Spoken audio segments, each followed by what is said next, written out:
everyone, I'm Susan here for our next Tuesday Shelf Talk. Today I'll be talking about Burial Rites by Hannah Kent, reviewed by one of our book club members.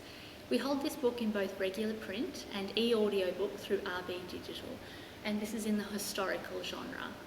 The book is set in 1820s in Iceland, and it is based on a true story, so it contains letters and other written material from archival records.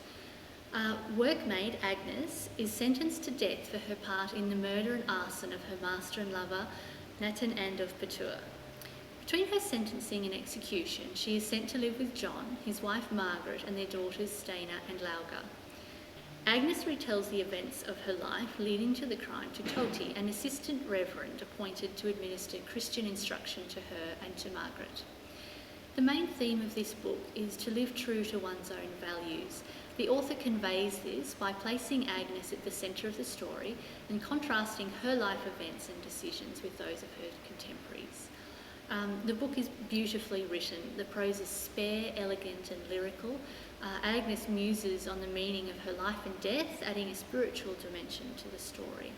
The setting is in 19th century Iceland, and it's taken from archival documents so that the novel refers details of everyday housing, clothing, meals and daily chores, and they're all accurate to the time.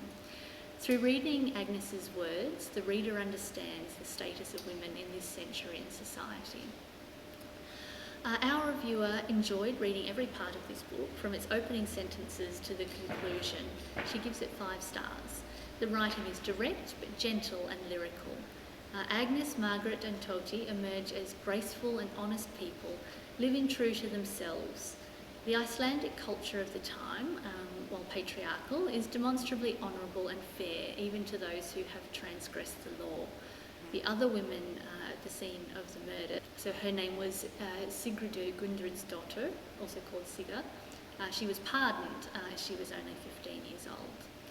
So this book reminds our book club member of Alias Grace by Margaret Atwood in its subject matter and style, although Agnes seems to be a more mature character than Grace.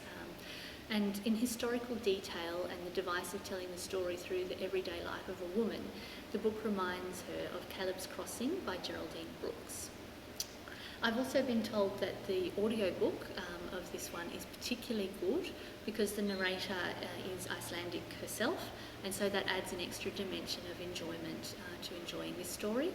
So if you like audiobooks, it'll be worth trying that out. So that's Burial Rites by Hannah Kent. Thanks for listening, and we'll see you again next week for another Tuesday Shelf Talk. Bye!